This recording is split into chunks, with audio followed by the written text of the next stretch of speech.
Hey everyone, this is Kanchan Chandra here. Welcome to Learn Junction. Today we are going to see the models of teaching. In the models of teaching, the first model is concept attainment model. So as the name itself says, we have to make sure that once we follow this model, the student has understood the concept. This model was given by James Bruner.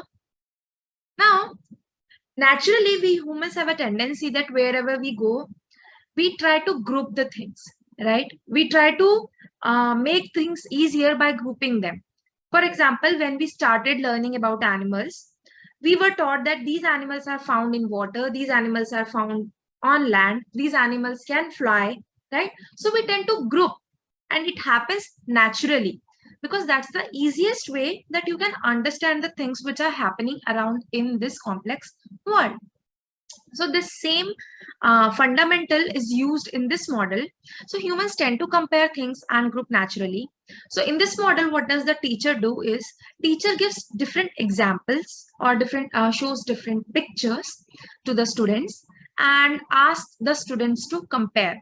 For example, I might show them that, maybe I might show them an umbrella.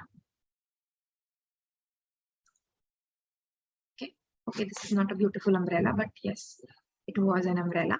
So I might show them an umbrella. Okay, I might show them cloud. I might show them maybe rain. I might show them rainbow. I might show them sun. Right? So teacher shows some things and then the teacher asks if they can form a hypothesis in their mind, like what comes to their mind. So basically, maybe once you show these pictures and you ask all the students that, what do you think I am going to show or we are going to talk about, they all will have different things in their mind. But maybe most commonly the answer will be, students will realize that we are going to talk about the weather, right? So that's how we will introduce the concept of weather, right? And then you can show some more examples, some more pictures, some additional pictures, because maybe some students have got the concept of weather, okay? Some students have not understood it. So to them, you can again give more examples and they will try to compare and contrast. Now in this, if I show a, maybe what? If I show a bread, okay, a bread, can I group it into weather? Like, is it something which is helping me to understand about weather? No. So basically here, yes or no kind of images are shown so that students are able to group, okay? And the teacher also analyzes that where does the student lie on the concept. So it encourages critical thinking. Now, about a concept, if we see, a concept has 4 elements. For example, if you want to introduce a dog to the students, right? So first of all, you will maybe show some pictures of dog. Let's just think about a small student who does not know any animals. So you show the students many pictures. There are varieties of dogs, right? So you show them a peacock, a dog, a cat, a lion, maybe, and they will be able to group all the dogs together because they are somewhat similar in structure, right? So the first thing is the name of the concept. I am trying to teach my students how does a dog look. Okay, what is a dog? So I will give many examples. I will show them examples of a poodle, of a collie. Maybe I will show them some examples of from the neighborhood, right? I can ask them about those pictures. Then there are attributes. How will they identify the dog?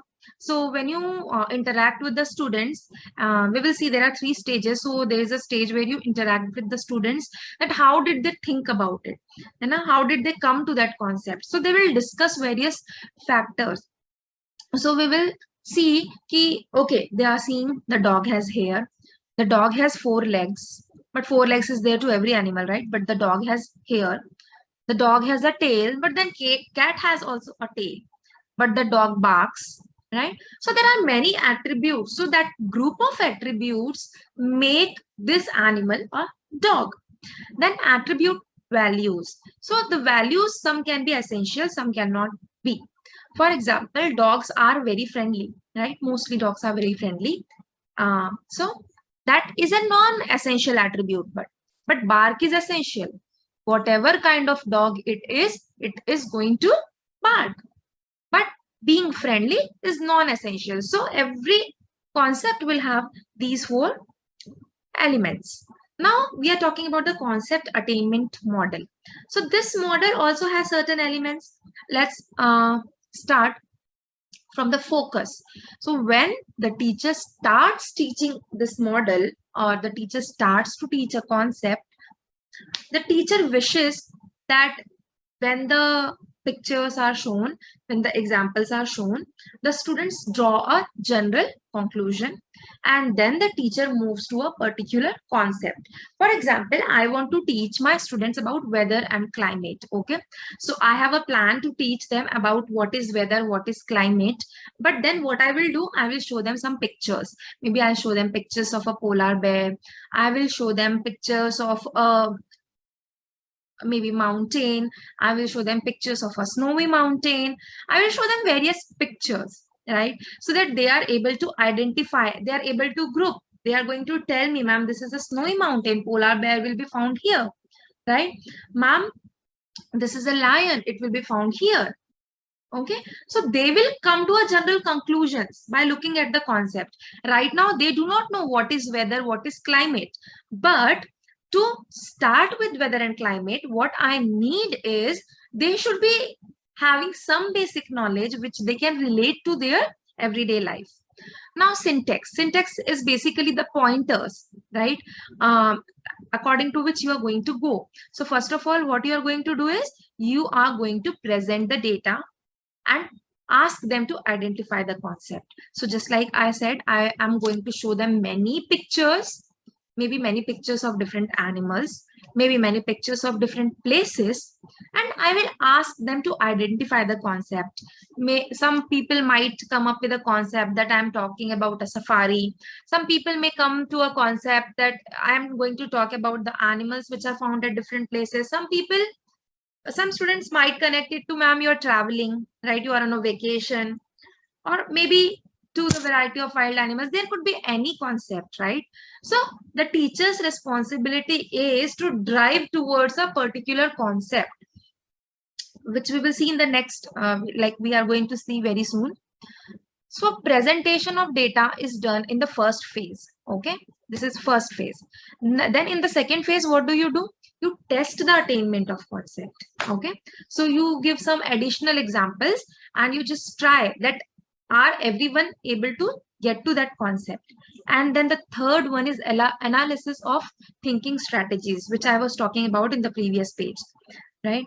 That if a student is saying that polar bear lives in the snowy mountains, then you can ask the student that what is his strategy, how did he think about it, right?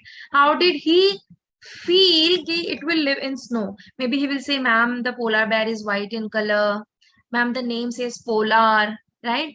And the snow is also white, the polar bear is also white. So they will come up with different strategies. So those strategies which are correct, the teacher will encourage, reinforce into the mind of the others, and finally the goal will be every student should be able to get this concept. Now, principle of reaction. So there will be multiple students who will come with multiple hypotheses which will come into their mind, right? So the responsibility of the teacher here is to look into both the categories, the hypotheses which are confirmed and also the rejected ones. Okay, because there are certain merits of the rejected hypothesis also. So you have to explain them that what is the way they are correct in, and like you can explain them that it is a bear, rejected. Bear is a wild animal, so maybe there is a student who says polar bear is a wild animal, but he is not able to connect to the thing that we are going to talk about, the poles or the animals which live in snow. So you can explain to that student that yes, you thought it correct, bear is a wild animal, but wild animals don't only live in jungles, they don't only live in the normal mountains, they also live in the snowy mountains.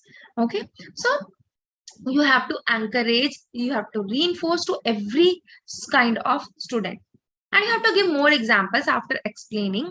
So analytical thinking should be there in the whole class. Now social system, so when you are giving all these positive examples and negative examples, you are encouraging the response, you're talking to all category of students, there is a well structured interactive classroom which is established. So that is a social, that is the best social system we are looking forward to. And support system, a teacher should be very careful when the teacher is choosing the aids, because it should support the concept well. We are here in this model, the aim is not to invent the concepts. Okay, we, what do we want, we, the questions or the example should be in a way that yes or no type. Does this animal belong to the poles? Yes. Can this animal live in snow? No. Can this animal swim in the water which will be there during the summers in the snow? Yes or no? So these kind of questions should be there. Now, application. So this model helps the teacher to evaluate if the students have learned their previous concepts well or not. So math, science, SST, language, all these subjects can be very easily taught with the help of this concept attainment model. In the next lecture, we are going to see the next model.